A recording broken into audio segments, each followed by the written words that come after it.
Good evening. My name is Damien, the tall, friendly atheist dad, and welcome to part 9 of An Atheist Reads I Don't Have Enough Faith to Be an Atheist by Geisler and Frank Turek. And joining me for tonight is Archaeologian. Archaeologian, good evening to you. Good evening. Nice to be here again. Or I should say good morning where you are on the other side of the world. Yes, it's morning time. You've had your cup of tea and... I'm sitting a cup of tea right now. A cup of tea right now. I had one earlier as well, yes. Oh, jeez, it's tell what, 10 in the morning, you've already had 2 cups. I like my tea. Fair enough. You've had your tea and your crumpets with your Marmite. No Marmite for me, thank you. Oh, okay. Well, I thought you would have been a Marmite kind of guy, but alright, that's... I've tried it, but I wasn't keen on it. Okay, so you're more Bovril. Yes, Bovril. Like, when I used to go to football, it was always a Bovril and a pie that you got at half time. You know, a nice healthy snack. The Scotch pie, which is like a lump of minced beef stuck inside a pastry casing. Okay, that's but given your culture has the Scotch egg, which is literally a fried boiled egg. I can just imagine how healthy that is. It's wrapped in sausage meat first, of course. So a boiled egg, a boiled egg wrapped in sausage meat, then fried. Yep. What could possibly go wrong? I know, it's nice actually. I do like a Scotch egg back. Okay. Because my equivalent is the Vegemite, and when I was a kid, I used to love Vegemite. As I've gotten older, my taste has got a little bit more, like a little bit less inclined to mouthfuls of salt. And so there's that. But also, like, just getting Vegemite on your fingers and having your fingers smell like it went through the toilet paper as you were wiping probably doesn't help. But yeah. Anyway, so we are reading the last part of chapter 3 of I Don't Have Enough Faith to Be an Atheist. And this part is headed God and the Astronomers, which is part of the chapter titled In the Beginning There Was a Great Surge. And this part of the book attempts to reason that because the universe had a beginning, it was God who created that beginning. So, JJ, are you ready? I'm ready. I'm all ready. No worries. Excellent. All right, so within 3, 2, 1. God and the Astronomers. So the universe had a beginning. What does that mean for the question of God's existence? The man who now sits in Edwin Hubble's chair at the Mount Wilson Observatory has a few things to say about that. His name is Robert Jastrow, an astronomer we've already quoted in this chapter. In addition to serving as the director of Mount Wilson, Jastrow is the founder of NASA's Goddard Institute of Space Studies. Obviously, his credentials as a scientist are impeccable. That's why his book, God and the Astronomers, made such an impression on those investigating the implications of the Big Bang, namely those asking the question, does the Big Bang point to God? Jastrow reveals in the opening line of chapter 1 that he has no religious axe to grind. He writes, when an astronomer writes about God, his colleagues assume he is either over the hill or going bonkers. In my case, it should be understood from the start that I am an agnostic in religious matters. In light of Jastrow's personal agnosticism, his theistic quotations are all the more provocative. After explaining some of the Big Bang evidence we've just reviewed, Jastrow writes, now we see how the astronomical evidence leads to a biblical view of the origin of the world. The details differ, but the essential elements in the astronomical and biblical accounts of Genesis are the same.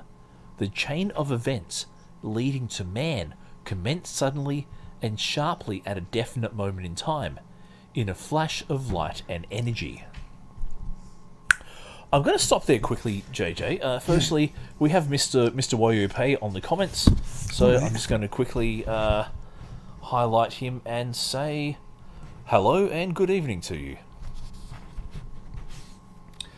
One thing I do get a little bit annoyed about with God in the English language is that using God poetically leads excitable Christians to think that you're talking about God religiously. Yeah. And so I don't have much problem, even though I'm a dedicated atheist, for want of a better word.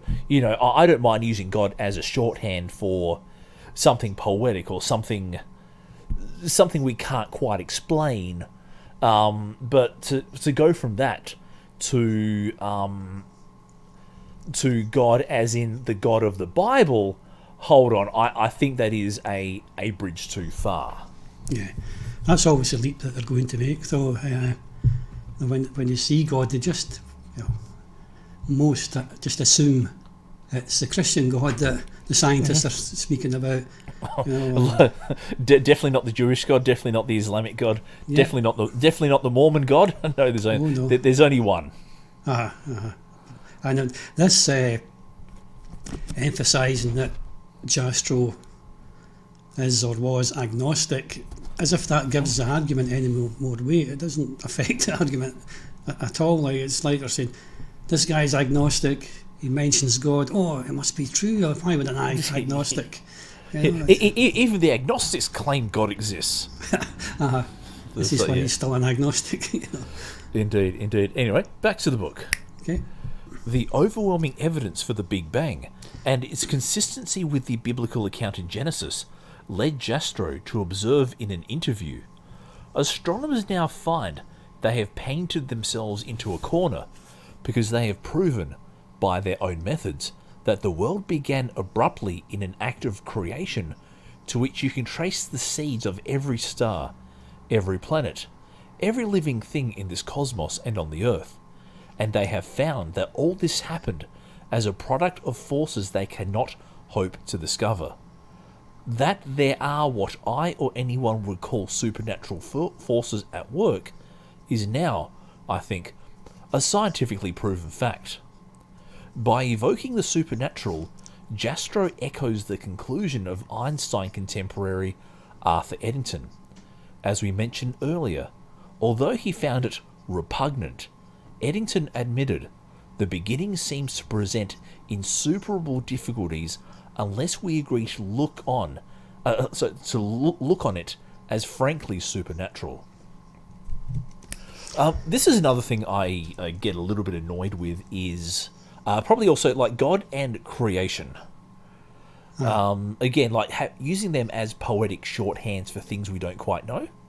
Sure, I don't mind that. And look, I agree with creation in that what we had was created as a process, but to say it was created because of a sentient superintelligence, I don't quite get that.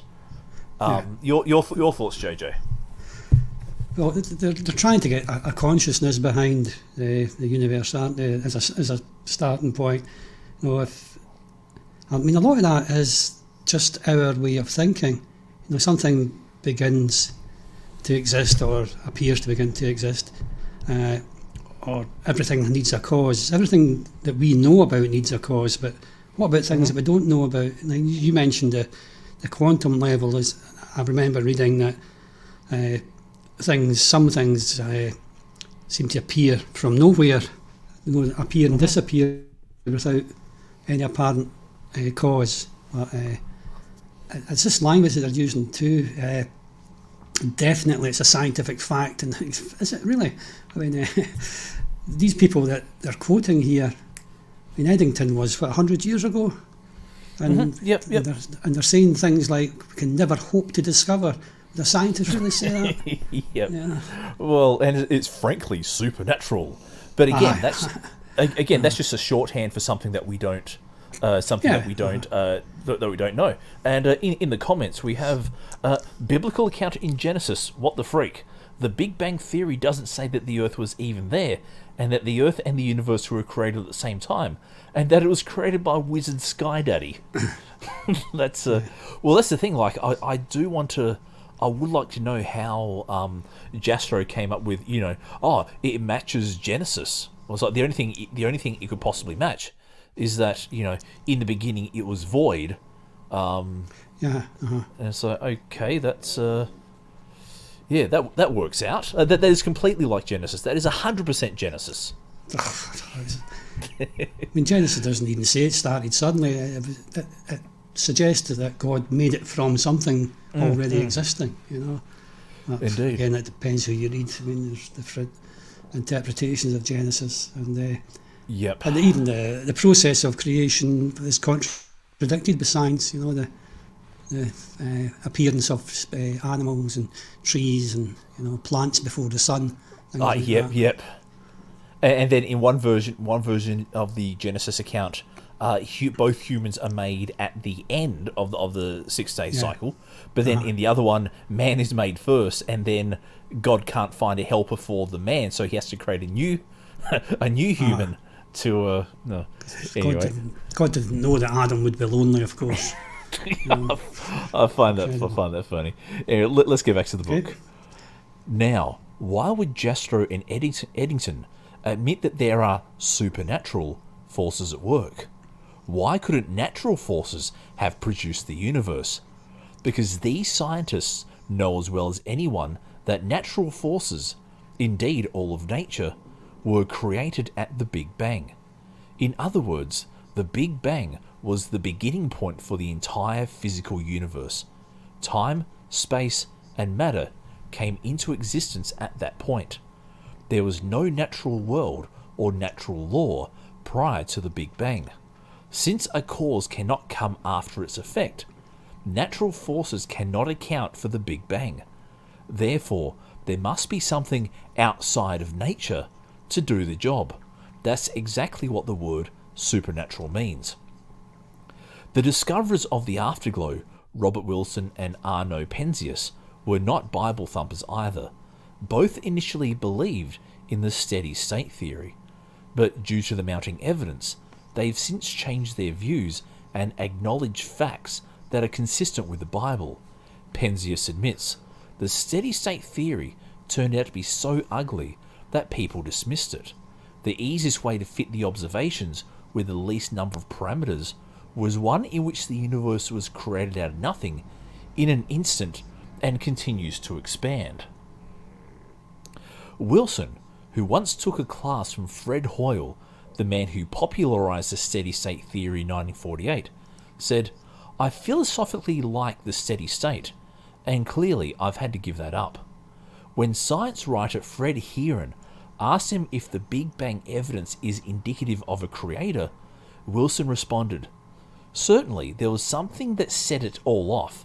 Certainly, if you are religious, I can't think of a better theory of the origin of the universe to match with Genesis. George Smoot echoed Wilson's assessment. He said, there is no doubt that a parallel exists between the Big Bang as an event and the Christian notion of creation from nothing. So there we go. That is God and the Astronomers. Three astronomers selectively quoted using poetic shorthand for things that they admit that they don't know. Therefore, God. Yep, doing a bit of a Lee Strobel there, just interviewing the pro your theory scientist. No mention of anybody criticising their comments at the time, So obviously cherry picking and saying, picking the quotes that support their particular cause. So I would have liked maybe like a Lawrence Krauss or a Sean Carroll or or Brian Greene. They're all eminently qualified as well. Yeah. But of course you cherry pick the ones that you are. It seems a bit, I wouldn't even say a coincidence that the people they're quoting are all from like 100 years ago, 90 years ago. I mean, science has come a huge distance in that time. When you think of the progress science has made. I mean, for all we know, well, I can speak for myself, I don't know if these guys have been completely refuted or not, because they're just quoting old from people. books that were written in 1926 and things like that. Yeah, exactly. Fred Hoyle was quoted, I think, back in 48, which is okay. That's so there's a little bit of progress. But this is one of the things. Astronomy is like, if you got someone from the 1920s and dropped them into today, they would go, oh my gosh, I don't recognise this field because it is so far advanced. Anyway, let's get into the next section. The Empire strikes back, but fizzles out. What do atheists have to say about this? We've already seen the shortcomings in the explanations of Atkins and Isaac Asimov. They start with something rather than literally nothing. Are there any other atheistic explanations out there that may be plausible? Not that we've seen. Atheists have come up with other theories, but all of them have their fatal flaws. Let's take a brief look at a few of them. So it's going to move around a little bit. So the first one is the cosmic rebound theory. This is the theory that suggests the universe has been expanding and contracting forever. This helps its proponents avoid a definite beginning. But the problems with this theory are numerous, and for those reasons it has fallen out of favour. First, and most obviously, there's no evidence for an infinite number of bangs. After all, it's not the big bang bang bang bang bang bang theory. I know. The universe appears to have exploded once from nothing, not repeatedly from existing material. Second, there's not enough matter in the universe to pull everything back together. The universe seems poised to continue expanding indefinitely. This was confirmed in 2003 by Charles Bennett of NASA's Goddard Space Flight Center. After looking at readings from NASA's latest space probe, he said, "The universe will expand forever. It will not turn back on itself and collapse in a great crunch." In fact, astronomers are now finding that the universe's expansion speed is actually accelerating, making a collapse even more improbable. Third, even if there were enough matter to cause the universe to contract and bang again, the cosmic rebound theory contradicts the second law of thermodynamics, because the theory falsely assumes that no energy would be lost in each contraction and explosion. A universe banging repeatedly would eventually fizzle out, just as a dropped ball eventually fizzles out. So if the universe has been expanding and contracting forever, it would have fizzled out already. Finally, there's no way that today would have gotten here if the universe had been expanding and contracting forever. An infinite number of big bangs is an actual impossibility. We'll elaborate on this in a couple of pages. And even if there were a finite number of bangs, the theory cannot explain what caused the first one. There was nothing to bang before the Big Bang. Yeah. Yes, that is... This is what we're dealing with. And I think our friend Wayo Pei in the comments said it best. Big Bang Bang theory. Well, just trying to reduce it to something ridiculous, don't they? To make it look stupid, so their followers go, that's that idea, definitely buried. Let's make it look silly. Well, indeed. I don't think they're even explaining that properly. I mean, from what I read, and I don't know a lot about it, it was just the actual ignition, if you like, that didn't quite catch on. It wasn't that it expanded and contracted. I read it was explained like a cigarette lighter when you flick the flint and it doesn't quite catch on. That was, but I mean, I'm not a scientist by any stretch of the imagination, but I haven't read that it was actually the universe had expanded and collapsed in again. I'm not sure that's accurate, but I would need to look up on that. Oh, well, this is the thing. Like a lot of the people who've spent their life looking at this have looked at the equations and at the data, and none of them have gone, oh yeah, we need a god in there. This is the thing. Anyway, sorry. I was just a quick point about equations. There are equations there that these guys can point to and say, look, that's wrong there. You mentioned King Crocoduck the other day there, and his debate with one of his debates with Hovind, he says, here's the equation for the expansion.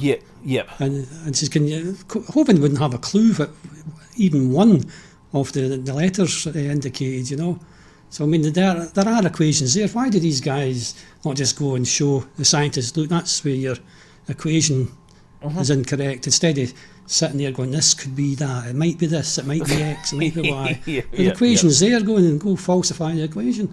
No chance, anyway. Exactly. The next one is imaginary time. Imaginary time. Other atheistic attempts at explaining how the universe exploded into being out of nothing are just as flawed. For example, in an effort to avoid an absolute beginning of the universe, Stephen Hawking made up a theory that utilizes imaginary time. We could just as well call it an imaginary theory, because Hawking himself admits that his theory is just a metaphysical proposal that cannot explain what happened in real time. In real time, he concedes, the universe has a beginning.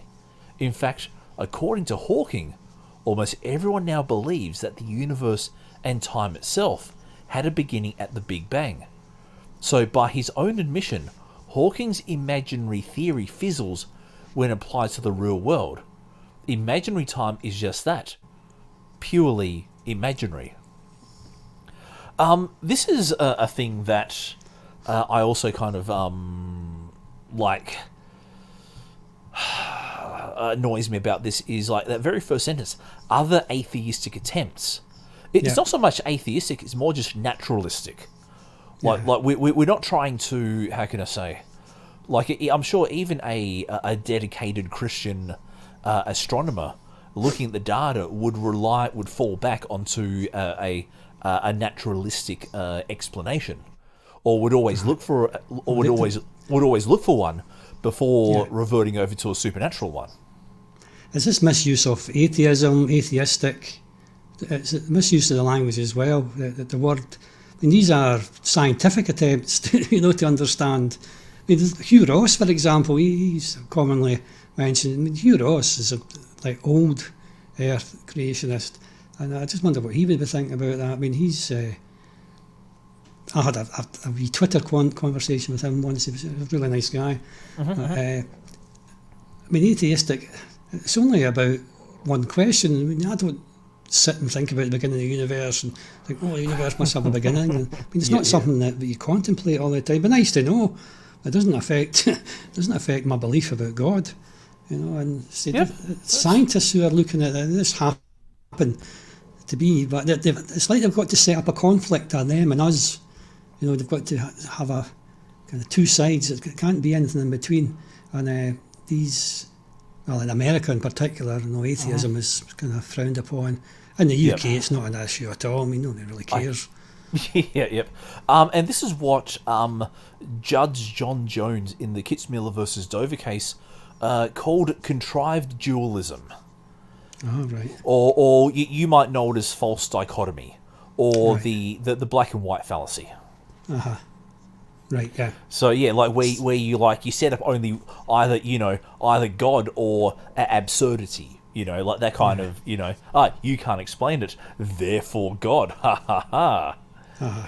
And in this section as well, it's like, well, look, can't, without knowing the context that Hawking wrote this in, I would imagine Hawking, not that I've read any of his books in great detail, but I can imagine Hawking, proposing a theory in order to shoot it down, or in order to say, look, it can't be this because of that.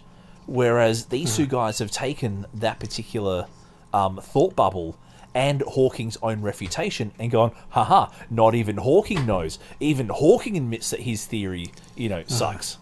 And you could almost put money on it that they are either taken out of context or completely misunderstanding it. I mean, you're talking about Hawking's one of the greatest minds possibly that's ever lived, and Geisler and Turek's going to take him apart.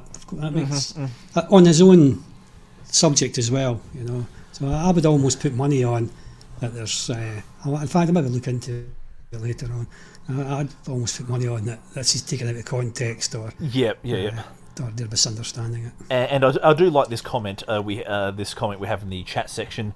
Many scientific facts are wrong according to the author, since some of them were created by atheists. Like, it is so stupid, man. Yeah. And I get it. Yeah, that's Anyway, we'll go on to the next section, which is called uncertainty.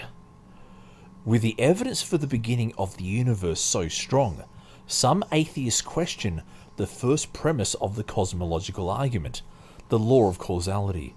This is dangerous ground for atheists, who typically pride themselves on being champions of reason and science. As we have pointed out before, the law of causality is the foundation of all science. Science is a search for causes. If you destroy the law of causality, then you destroy science itself. So say the guys who have no problem shoehorning a god into various explanations. It's like the law of causality works, especially when God is the cause, or when we can shoehorn God as the cause. Atheists' attempts to cast doubt on the law of causality by citing quantum physics, specifically Heisenberg's uncertainty principle. This principle describes our inability to simultaneously predict the location and speed of subatomic particles, i.e. electrons. The atheist contention here is this: if causality at the subatomic realm isn't necessary, then maybe causality of the entire universe isn't necessary either. Fortunately for science, this atheistic attempt to cast doubt on the law of causality fails. Why? Because it confuses causality and predictability. The Heisenberg uncertainty principle does not prove that the movement of electrons is uncaused.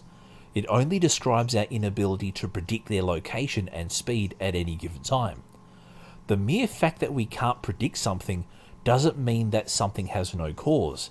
In fact, quantum theorists acknowledge that we might not be able to predict the simultaneous speed and location of electrons because our very attempts at observing them are the cause of their unpredictable movements. Like a beekeeper putting his head in a beehive, we must stir them up in order to observe them.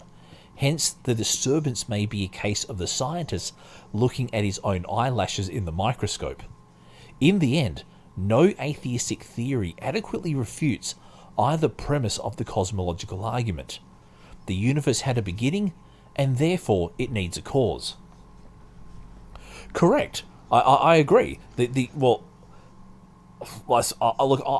would even be willing to grant, yes, the universe had a beginning, and if it had a beginning, it had a cause. But we just don't know what that cause is, and the cause may be beyond classical Newtonian mechanics. Yeah.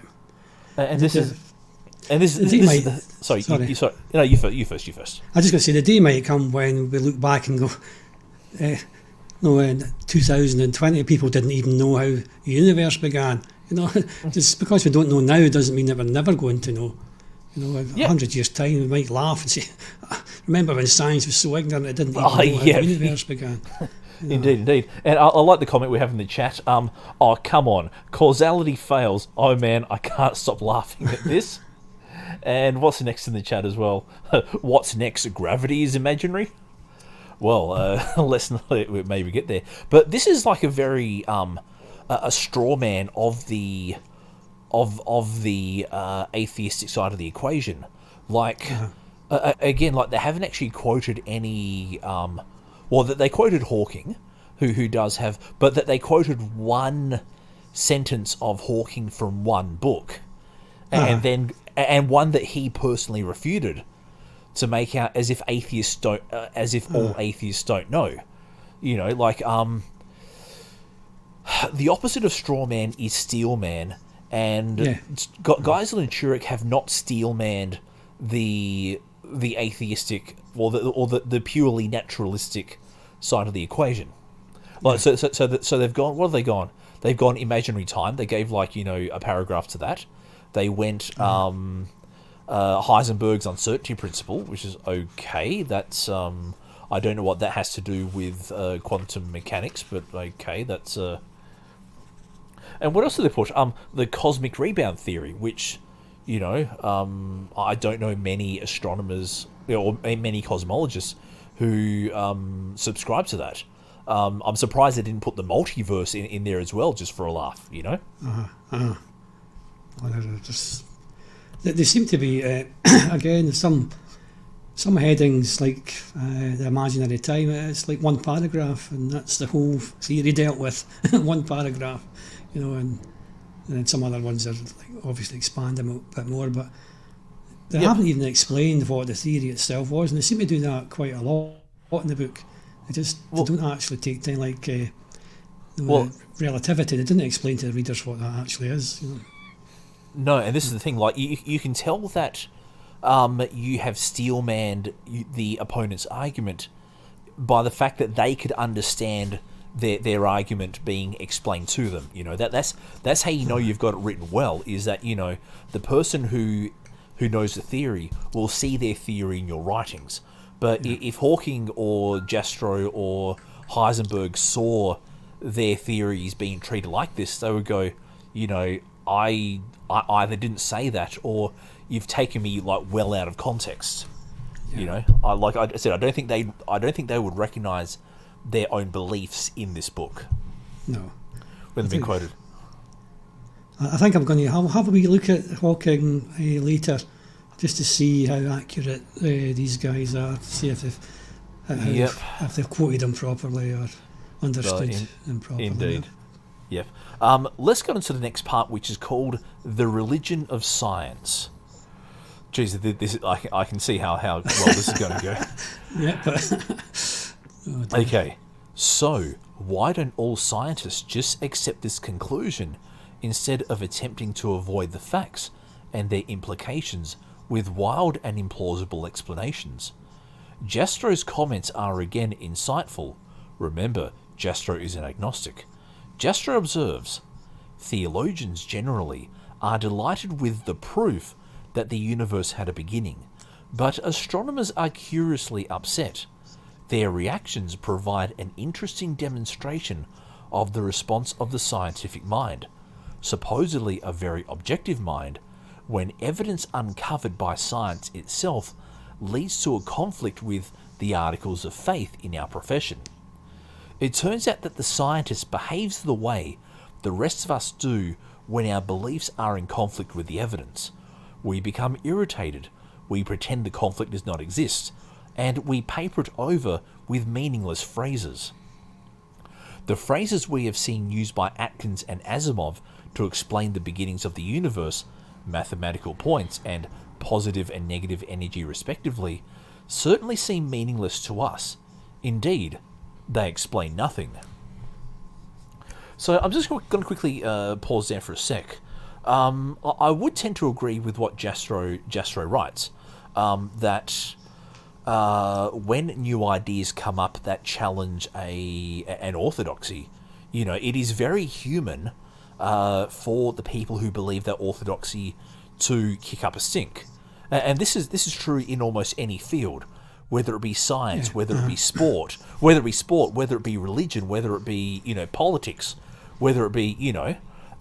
But this is the advantage of the scientific method, is that even though people get their knickers in a twist, you know, the idea that there are enough people who are willing to objectively look at a series of a set of data or a theory or to test a hypothesis means that even with all the politics that go on, you know, eventually the best conclusion with the data is reached. It may take some time, but in a way it's almost like the pot calling the kettle black. Like if someone came into a theological college and proved that, let's say, Moses didn't exist, and actually there's a reason I bring up this topic. Let's say someone came into a theological college and said Moses didn't exist. How well do you think that would be accepted? It wouldn't be accepted, and I doubt you could provide enough evidence to convince, because it doesn't matter how strong the evidence against is. But see, this is the difference with science. You can test, you can actually test the hypothesis. You can repeat the process. You can make predictions. Over against religion, you just can't do that. I mean, we can't predict or test God. I mean, the prayer is just a waste of time. As far as testing for an ultimate being, or whatever you want to call them. But the good thing about science is, excuse me, that it's repeatable. I need a drink of water. Yeah, well, that's the thing. Like, the story of Thomas L. Thompson. Thomas L. Thompson was studying at Tübingen University. Yeah, I'm familiar with Thompson. Okay, yeah, and he wrote a theory that he wrote in a doctoral dissertation that the patriarchs were all myths, were all mythological. Yeah. And Joseph Ratzinger, at the time, he was the head of Tübingen University, denied Thomas L. Thompson his PhD, and that set him back quite a few years in terms of his academic career. So it's one thing for theologians to accuse scientists of being pig-headed, but scientists eventually change their minds with enough data. I'm not too sure theologians do that. No, it's so steeped in people's whole being, if you like, their religion. I mean, Hugh Ross is another good example. He's a brilliant scientist. Yep. And emphasises the scientific method. I mean, the discussion I had with him ended when I said, well, science also says that a man can't be dead for 3 days and come back to life. I says, but you seem to ignore that. And his last tweet was something like, science can't examine the resurrection. Okay, that's... fair enough. Yeah, but you'll accept it anyway. But I do find it interesting that they only quote, Atkins and Asimov as the only people who have, attempted an explanation. It's like, no, that's... That's been a feature from I joined in here. It's been picking one or two scholars, if you want to call them that, and then taking that one or two as being the whole, Asimov and Atkins don't speak for the entire, no, because there is anti-religion, if you want. Yeah, there is no Pope of atheism. We could all do that. We could all just cherry pick particular scholars. We could do that with Christianity as well and make Christianity look absurd. Imagine, pick somebody like Ray Comfort as being a specialist. Imagine that. Picking Comfort as being a specialist. If I was a Christian, I'd be appalled at that. I was also thinking Bishop John Spong, who's actually like an ultra progressive. I'm not too sure if you've heard of him, but yeah, he was he would definitely fit the ultra liberal, ultra progressive arm of Christianity. And it's like taking him as the expert on Christianity, and yeah, so you can cherry pick, but yeah. Anyway, the pro-Christian side of the argument has entered into the comments. So, Mr. Adine Christian, good to see you in the comments. Thank you. Keep them coming. Anyway, let's continue on with the book.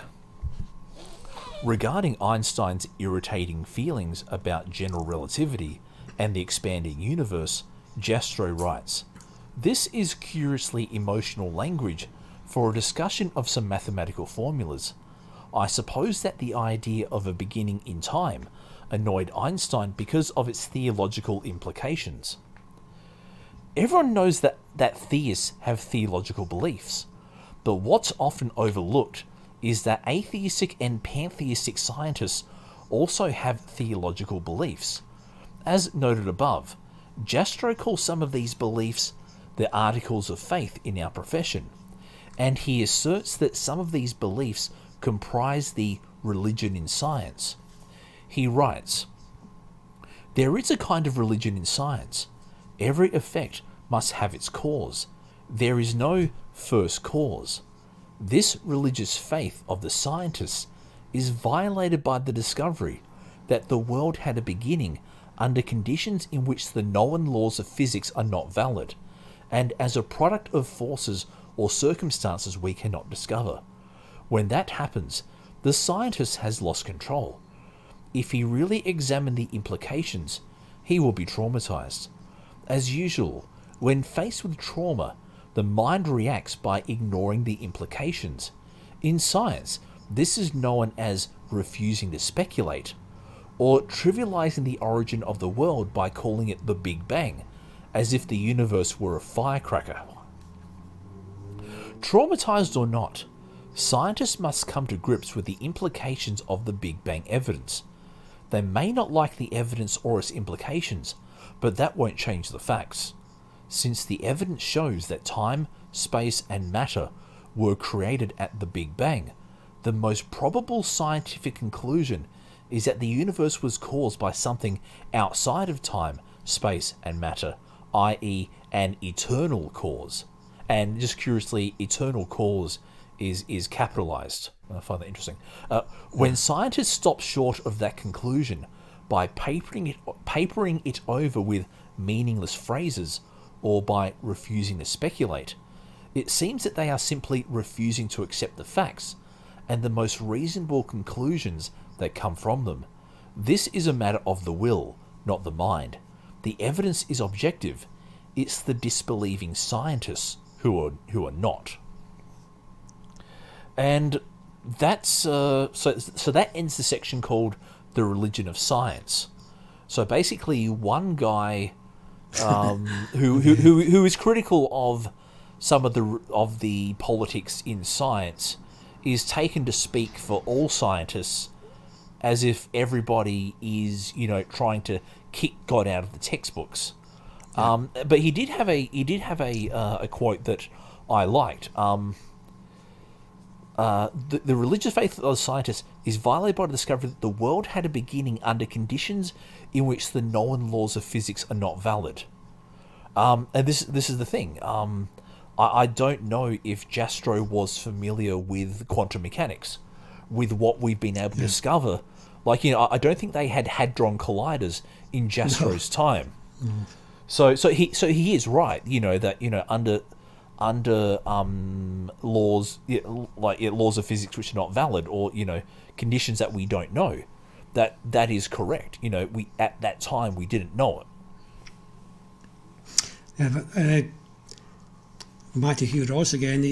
He mentioned that scientists can now see so close to the beginning of the universe, it's something like a trillionth of a second. Which in Jastrow's time obviously be unheard of. But saying they're not valid, all it's meaning is that we don't actually know. Mm-hmm, but they're replacing with we don't actually know with God. As if it's just a shoe-in. It's fair enough. It has to be. Does it have to be? Why does it have to be? Just because it does. Because our book said so. And the other thing that these guys are completely missing is that the Big Bang doesn't explain how the matter got there in the first place. All the Big Bang does is a theory of how the universe went from a small, hot and dense state into a sparse and cool state. It doesn't, it doesn't say anything about the appearance of the material, because all we know is up to Planck time. We don't know what happened before Planck time, and as we said before, given that the laws of physics break down at a certain level, there's lots of things that could have happened, but just because we don't know doesn't mean God, which is it does get a bit annoying. So anyway, let's see how much we've got left in this chapter. Oh, sorry. We've still got a fair bit. So I'll finish. Just trying to think. We've gone for about 45 minutes already. Just trying to think. All right, I'll go maybe one more page, and then we'll call it a night. So the next heading is called "What if the Big Bang Theory is wrong?" So far, we've given solid evidence, surge, for the fact that the universe had a beginning. But suppose scientists wake up one day and find out that all of their calculations have been wrong. There was no Big Bang. Given the wide scope of the evidence and the ability of the theory to correctly predict so much observable phenomena, a total abandonment of the Big Bang would be extremely unlikely. This is admitted even by atheists. Victor Stenger, a physicist who taught at the University of Hawaii, once wrote that the universe exploded out of nothingness. Stenger recently acknowledged that the Big Bang is looking more probable all the time. We have to leave open the probability that the Big Bang could be wrong, he said. But every year goes by and more astronomical data comes in. It's more and more consistent with at least the general Big Bang picture. Indeed. Actually, I'm just noticing here that there's a little bit of activity going on in the comments. So, yeah, guys, keep it up. Now, I haven't read much of Dean Christian's comments just because they don't exactly relate too much to, like, for example, we've got this comment here, and I'll just highlight it on the screen. The Earth is flat. Go to a hill. You can clearly see it. Or this next comment, Jehovah is omniscient, therefore evolution is false. Like, I don't see how that, I don't quite see how that matters, but anyway, that's all right. Keep the debate happening. Indeed, in 2003, more evidence came forth that the Big Bang is correct.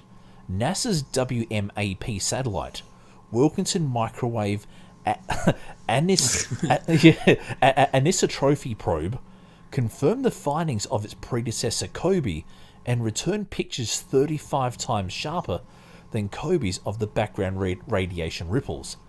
In fact, space observations are becoming so supportive of the theistic worldview that George Will muses, soon the American Civil Liberties Union, or People for the American Way, or some similar faction of litigious secularism will file suit against NASA, charging that the Hubble Space Telescope unconstitutionally gives comfort to the religiously inclined. Nevertheless, let's play skeptic's advocate for a second. Let's suppose that at some point in the future the Big Bang theory is deemed wrong. Would that mean that the universe is eternal? No, for a number of reasons. First, the second law of thermodynamics, the S in surge, supports the Big Bang but is not dependent on it. The fact that the universe is running out of usable energy and heading towards disorder is not even up for debate.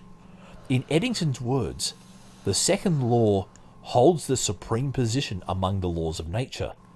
It is true even if the Big Bang is not. Second, the same can be said for Einstein's theory of general relativity, the E in surge. This theory, well verified by observation, requires a beginning to space, matter and time, whether or not it all began with a bang. Third, there's also scientific evidence from geology that the universe had a beginning. Okay, I didn't get that one. As many of us learned in high school chemistry, radioactive elements decay over time into other elements. For example, radioactive uranium eventually turns into lead. This means that if all uranium atoms were infinitely old, they would all be lead by now. But they're not, so the Earth cannot be infinitely old. Finally, there's a philosophical line of evidence for the beginning of the universe. This line of evidence is so rationally inescapable that some consider it the strongest argument of all. It's called the Kalam, from the Arabic word for eternal, cosmological argument, and it goes like this. An infinite number of days has no end, but today is the end of history, history being a collection of all days. Therefore, there were not an infinite number of days before today, i.e. time had a beginning. Okay, that's not what I thought the Kalam cosmological argument was. I thought the Kalam was the everything that had a beginning has a cause. The universe had a beginning, therefore the universe had a cause. That's okay. I don't know if I missed something in Arabic philosophy class, but anyway. Are they shortening the Kalam cosmological argument to just the Kalam, or Kalam possibly means something else? I'd have to check that out, but Anyway, so we are currently now. So I'll end the reading here. But in your book, do you have the do you have a picture of Figure 3.1 in your copy of the book, JJ? Is it on the page you're on just now? You're correct. Yes. No, there's nothing there. It's just that this is just on a little tablet that I have it. Okay, no worries. Okay, well, on page sorry, 90, hold on. It might be. Hold on, there might be one. Is it one that's got previous days, yesterday, today? That's the one. That's the one. Yeah. Yeah. I see that. It's not very clear though. Unfortunately, it's okay. very, very small. No worries. Okay. Well, when we pick up the reading next, we'll go from there. But otherwise, JJ, thank you for being with me as we've read through this book. Thank you for inviting me again. No, you're welcome. We'll get there eventually. It's going to take a few years to get through the book. I think it will. But to everyone in the chat, thank you for putting your comments. Until next time, look after yourselves, stay safe, and be kind to each other. See you, everyone. Right, Bye. Bye.